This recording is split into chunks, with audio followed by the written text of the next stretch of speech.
पिछले एपिसोड में हमने देखा था कि जेनरन और सिस्टर जाओ दोनों शैनमू पीक के अंदर आ चुके थे। वहां पर आने के बाद सिस्टर जाओ को ये डाउट लग रहा था कि असल में मास्टर जेन के साथ क्या हुआ, तो वो उनके बारे में जानकारी निकालना चाहती थी। इसी वजह से उसने उस डीमन को भी बचा कर रखा था ताकि क्या पता फ्यूचर में कोई सुराग ढूंढने में वो डीमन उसका साथ दे दे। लेकिन जैसे ही जेनरन को पता चलता है कि सिस्टर जाओ ने डीमन की लाश को बचा कर रखा है, तो वो सीधा का सीधा उस लाश को जला देता है ताकि यहाँ पर किसी को सच्चाई का पता ना चल सके। इस चीज को देखकर सिस्टर जाओ एकदम हैरान रह जाती कि अचानक से जेनरन को क्या हुआ, इसने इस लाश को क्यों जला दिया। कहीं ऐसा तो नहीं कि यहाँ पर जेनरन कुछ चीज छुपा रहा है जिसके बारे में मैं खुद नहीं जानती। जिसके बाद यहाँ से ये एपिसोड शुरू होता है। तो इस एपिसोड की शुरुआत में हम शैनमू पीक का सीन देखते हैं, जहाँ पर बिल्कुल एक सुहानी सी सुबह थी और सुबह सुबह के टाइम पर लिन लकड़ियों को काट कर कुर्सियां बनाने का काम कर रहा था ताकि ये कुर्सियां वो जेनरन को गिफ्ट कर सके। लिन की कुर्सियां बनाने की कला को देखकर साफ लग रहा था कि मानो वो एक बहुत ही अच्छा लोहार है जो बहुत बढ़िया तरीके की कुर्सी बनाने का काम करता है। कुर्सी बनाने के साथ साथ लिन वहाँ पर हमें उसके बारे में बता रहा होता है कि आखिर उसका बचपन कैसा गुजरा। वो कहता है मेरे बचपन के टाइम पर मास्टर फेंग जो है वो मुझसे थोड़ा सा ही बड़ा था, करीब 1 से 2 साल का ही वो बड़ा होगा। हम दोनों एक हिसाब से भाई ही हैं, एक ही फैमिली में बड़े होकर यहाँ तक के आए हैं। लेकिन बचपन से ही मास्टर फेंग को ज्यादा भाव दिया जाता था और मुझे उतना भाव नहीं दिया जाता था। मुझे बिल्कुल एक नौकरों की तरह रखा जाता था, डेली के काम कराए जाते थे और उतना प्रैक्टिस पे भी नहीं ध्यान दिया जाता था। इसी वजह से मैं अपना कल्टीवेशन बचपन के टाइम पे उतना हाई लेवल का नहीं कर पाया। और जब यहाँ पर मास्टर फेंग ने अच्छी कल्टीवेशन हासिल कर ली तो उसे यहाँ से किंगशन सेट के अंदर भेज दिया गया ताकि वो वहाँ जाकर और अच्छे से मेहनत करे तो वो काफी ज्यादा पावरफुल कल्टीवेटर हो सकता है। इसी वजह से आज वो एक पीक का मास्टर बन चुका है और मैं अभी तक के ऐसे ही भटक रहा हूँ। यही वजह है कि मैं मास्टर फेंग से हमेशा से नफरत करता था, क्योंकि अगर वो नहीं होता तो आज मुझे उतनी ही रिस्पेक्ट मिलती जितना कि उसको मिल रही थी। लेकिन ये अच्छा हुआ कि इसी नफरत ने मुझे आगे बढ़ने की हिम्मत दी और मैंने भी अपना कदम कल्टीवेशन की दुनिया में बढ़ा दिया। मैंने मेहनत की और उसके बाद आज जो कुछ भी थोड़ी बहुत टेक्निक और थोड़ी बहुत पावर मेरे पास है वो मैंने अपने खुद के दम पर सीखी है। और जब मैं भी कल्टीवेशन करने लगा तब मुझे हान ने सेक्ट में जाने का मौका दिया ताकि वहां जाकर मैं भी अच्छे से कल्टीवेशन वगैरह सीख पाऊं। लेकिन जब से मैं जेनरन से हारा हूँ, मानो कि मेरी दुनिया ही बदल गई हो। मुझे कुछ समझ नहीं आ रहा कि अब मैं आगे क्या करूँ। मुझे बस जो चीज दिखाई देती है वो सिर्फ जेनरन है। ऐसा लगता है कि वही मेरी नैया पार करा सकता है और कोई नहीं करा सकता। इसके बाद वहाँ पर लिन जेनरन की बताई हुई टेक्निक का इस्तेमाल करते हुए अपनी स्वॉर्डमैनशिप की प्रैक्टिस कर रहा था। वो वहाँ पर अपनी स्वॉर्ड टेक्निक का इस्तेमाल करता है और जिस तरह से जेनरन ने अपनी स्वॉर्ड को चलाया था उसके साथ फाइट करने के दौरान, तो वो उसी तरह से स्वॉर्ड चला रहा होता है ताकि वो भी जेनरन की तरह अपनी स्वॉर्ड की स्पीड बढ़ाकर उतना ही अच्छे से स्वॉर्ड चला पाए जैसा कि जेनरन चलाया करता है। लिन यहाँ पर बहुत मेहनत कर रहा था और काफी हद तक कि उसकी स्वॉर्डमैनशिप के अंदर इंप्रूवमेंट भी आ गया होता है। वो पहले से भी अच्छी तरह से यहाँ पर स्वॉर्ड को चला पा रहा था। इस वजह से वो काफी ज्यादा खुश हो जाता है और खुशी के मारे वो और अच्छे से वहाँ पर प्रैक्टिस करने लग गया था ताकि वो खुद को बहुत ज्यादा पावरफुल बना सके। जिस वजह से जहाँ लोग उसकी उतनी ज्यादा इज्जत नहीं करते थे वो अपनी सारी खोई हुई इज्जत को वापस हासिल कर लेगा। लिन हमें यहाँ पर आगे बताता है कि जब मैं यहाँ पर कंपटीशन के अंदर जेनरन से हारा था तो उसके बाद मास्टर फेंग ने मुझे बहुत चिल्लाया और बहुत डांट लगाई। उसके बाद उसने जबरदस्ती मुझे भेज दिया अंडरवर्ल्ड के अंदर ताकि मैं वहाँ जाकर डिसेबल बन जाऊं। पूरी तरह से उसने मेरा नाता तोड़ दिया बाहर की दुनिया से। लेकिन मैं वहाँ पर नहीं रहना चाहता था। मुझे अपनी जिंदगी अंडरवर्ल्ड के अंदर नहीं गुजारनी है। मुझे उस टाइम कुछ भी समझ नहीं आ रहा था कि मैं क्या करूं और क्या नहीं करूं। तभी मुझे ये तरीका मिला कि मैं यहाँ से जेनरन के पास चला जाता हूँ। अगर वो मुझे अपना डिसेबल बना ले तो मैं शैनमू पीक के अंदर रह सकता हूँ। इसी के बाद से मैं वहाँ से भाग निकला और जेनरन के पास आया जिसने मुझे यहाँ पर रहने की जगह दी और अब से मैं यहीं पर हूँ और जेनरन को ही अपना मास्टर एक्सेप्ट कर चुका हूँ। वही मुझे जो सिखाएगा मैं वही सीखूंगा। इसके बाद लिन दोबारा से लकड़ियों से कुर्सियां बनाने के काम पर लग जाता है। और इसके साथ साथ ये भी डाउट हो रहा था कि मैंने जेनरन के ऊपर भरोसा तो आंख बंद करके कर लिया है, लेकिन क्या वो सही इंसान होगा जिसने अपनी पावर छुपा के रखी और अचानक से इतनी ज्यादा पावर अनलीश कर दी कि उसके सामने कोई टिक ही नहीं पाया। मुझे जेनरन पे गुस्सा नहीं आता है, लेकिन मुझे उससे एक हल्की सी जलन भी है कि आखिर कोई बंदा इतनी ज्यादा पावर छुपाने के बाद एक साथ सबको अपनी पावर दिखा के हक्का बक्का कर सकता है। मानता कि जिस राह पे अब मैं निकल चुका हूँ वहाँ पर एडजस्ट करना थोड़ा सा मुश्किल होगा, लेकिन अब मैं यहाँ से पीछे नहीं हटने वाला। मैं कभी नहीं जाऊंगा यहाँ से। अब मेरी लाइफ में जो कुछ भी होगा वो यहीं से होगा। लेकिन तभी वहाँ पर मास्टर फेंग आ जाता है जो इतना गुस्से से यहाँ पर लिन को देख रहा था, उसकी कोई हद नहीं थी। लिन यहाँ पर डरते हुए फट से मास्टर फेंग को ग्रीट करता है, लेकिन उसे याद आता है कि नहीं, अब तो मैं इसके पीक का डिसेबल भी नहीं रहा और मैं सब कुछ छोड़कर यहाँ पर आ गया, तो मुझे इसे ग्रीट करने की जरूरत नहीं है। मैं नहीं करूंगा इसे ग्रीट, देखता हूँ ये क्या ही कर लेता है। वो भी पूरे गुस्से के साथ यहाँ पर मास्टर फेंग को देखना शुरू कर देता है। मास्टर फेंग बिल्कुल हैरान था कि इसके तो मिजाज ही बदल गए, आखिर इससे क्या हो गया। वो वहाँ पर लिन से कहता है कि देखो, तुम्हें अंडरवर्ल्ड में भेजने का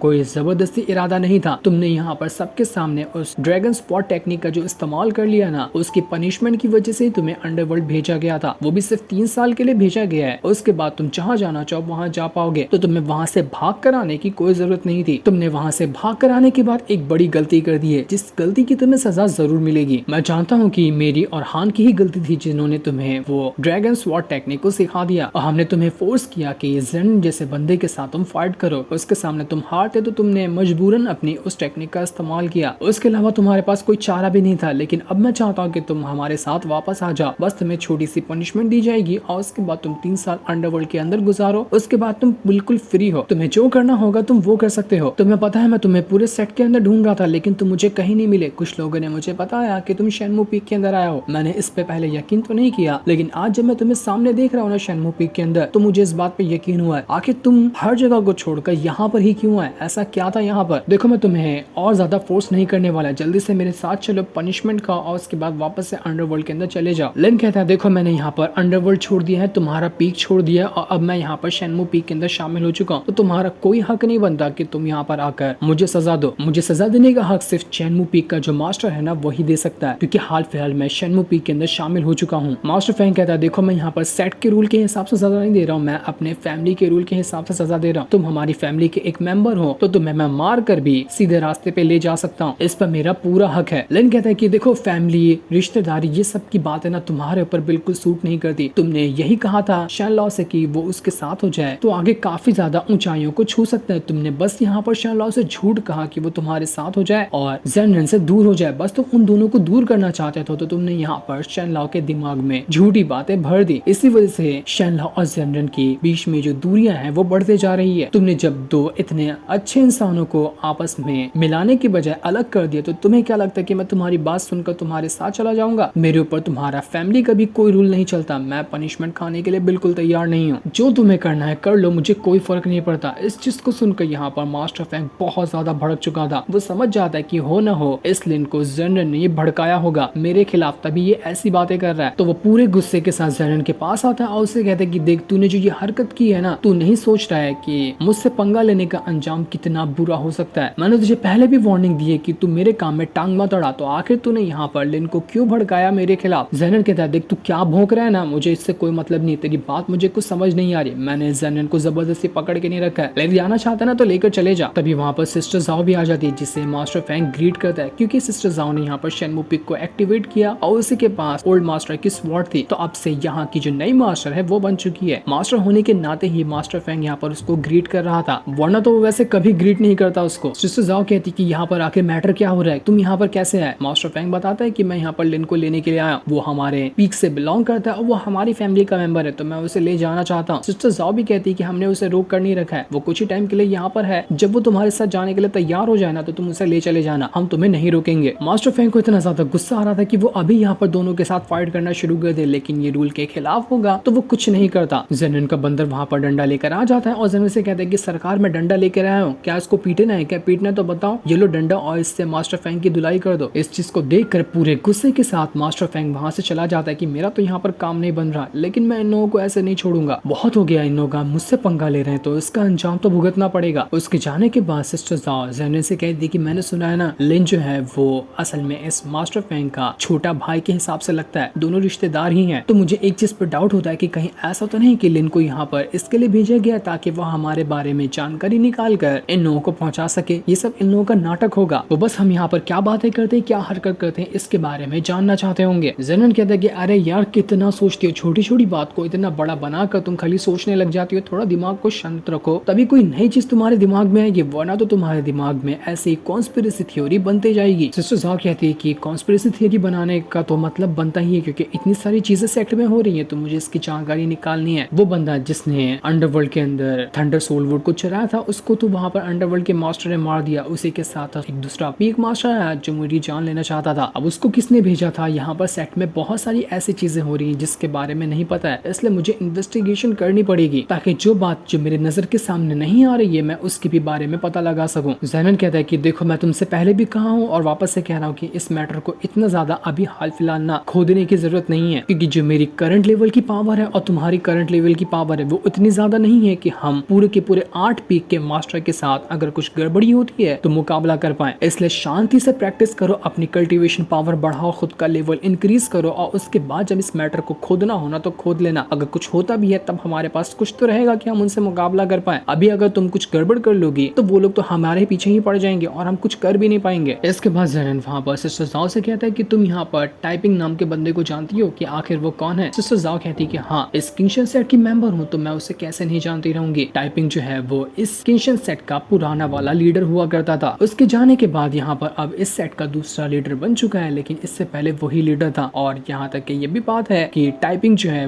वो मास्टर ज़ेन का बड़ा भाई था। लोगों का तो यहाँ तक कि कहना है कि मास्टर ज़ेन ने जो भी अपनी लाइफ में सीखा था उसे किसी और ने नहीं बल्कि टाइपिंग नहीं सिखाया था। टाइपिंग की सिखाई हुई चीजों की वजह से मास्टर ज़ेन यहाँ पर हेवन में जाने के लायक बन पाए थे। यहाँ तक कि हाल फिलहाल पीक के जितने भी मास्टर है ना, असल में पुराने टाइम पे वो टाइपिंग के ही डिसाइपल हुआ करते थे। टाइपिंग ने यहाँ के हर एक पीक मास्टर को सिखाया है और उसके बाद आज वो इस पोजीशन पे आए हैं। टाइपिंग बहुत ज्यादा कमाल के इंसान थे, उनके जितना पावरफुल इंसान कोई भी मौजूद नहीं था। लेकिन अचानक से एक दिन ऐसा आया कि वो कहीं गायब ही हो गए। उनके बारे में क्या हुआ, उनके साथ क्या हुआ, ये किसी को कुछ नहीं मालूम। ज़ेनन बताता है कि सेक्ट लीडर बनने से पहले ना टाइपिंग जो था वो स्वॉर्ड प्रिजन के अंदर जाकर अपनी प्रैक्टिस किया करता था। वो उसकी सबसे खास जगह थी जहाँ पर वो हमेशा के लिए प्रैक्टिस करता था। इसका मतलब दोस्तों की टाइपिंग जो है ना वो मास्टर ज़ेन का बड़ा भाई है, यानी कि जिस ज़ेनन को हम देखते हैं उसी का बड़ा भाई। लेकिन वो कहाँ गायब हो गया इसके बारे में किसी को कोई नहीं पता। ज़ेनन वहाँ पर बताता है कि अंडरवर्ल्ड के अंदर एक गुफा है और गुफा के जब एकदम गहराई में जाए ना, एकदम डीपेस्ट पार्ट के अंदर चले जाए, तब वहाँ पर आता है स्वॉर्ड प्रिजन और वही जगह थी जहाँ टाइपिंग अपनी प्रैक्टिस किया करता था। वहाँ पर जाना बच्चों का खेल नहीं है। वहाँ पर बहुत ही खतरनाक लोगों को रखा जाता है जो कि क्रिमिनल वगैरह रहते हैं और जिन्होंने अपराध किए रहते हैं। उस जगह की निगरानी बहुत ही ज्यादा हाई लेवल के मॉन्स्टर वगैरह करते हैं। वही आखिरी लोकेशन थी जहाँ पर टाइपिंग को देखा गया था और वो बंदा जिसने थंडर सोलवुड को चुराया था और अंडरवर्ल्ड के पीक मास्टर ने उसकी जान ले ली थी, उसका नाम पुयुन था। उसे भी वहाँ पर मार दिया गया और वहीं पर उसको कैद भी करके रखा गया था, जिसके बाद जैसे वहाँ से भागने की कोशिश किया तो उसकी जान ले ली गई। इतना ही नहीं, जिस डीमन को मैंने जलाया था उसे भी सबसे पहले उसी स्वॉर्ड प्रिजन के अंदर रखा गया था, लेकिन वो वहाँ से कैसे भाग निकला इसके बारे में भी कोई खबर नहीं है। ऐसा कहा जाता है कि स्वॉर्ड प्रिजन के अंदर जाने का रास्ता सिर्फ अंडरवर्ल्ड से ही आता है, लेकिन वो डीमन अंडरवर्ल्ड से वो जगह से बाहर नहीं निकला। तो ऐसा हो सकता है कि स्वॉर्ड प्रिजन के अंदर अभी भी ऐसी कोई जगह मौजूद है जिसके बारे में कोई नहीं जानता और वहाँ से स्वॉर्ड प्रिजन के अंदर से एस्केप किया जा सकता है। उसी जगह से उस डीमन ने एस्केप किया होगा जो तुम्हारे पास आया था। वो डीमन, पुयुन, टाइपिंग, सब चीज का जो मैटर है ना वो इतना ज्यादा कॉम्प्लिकेटेड है जिसके बारे में जानकारी निकालनी होगी। लेकिन मैं यहाँ पर सेट के अंदर जाकर किससे भी कुछ नहीं पूछ सकता। अगर पूछा तो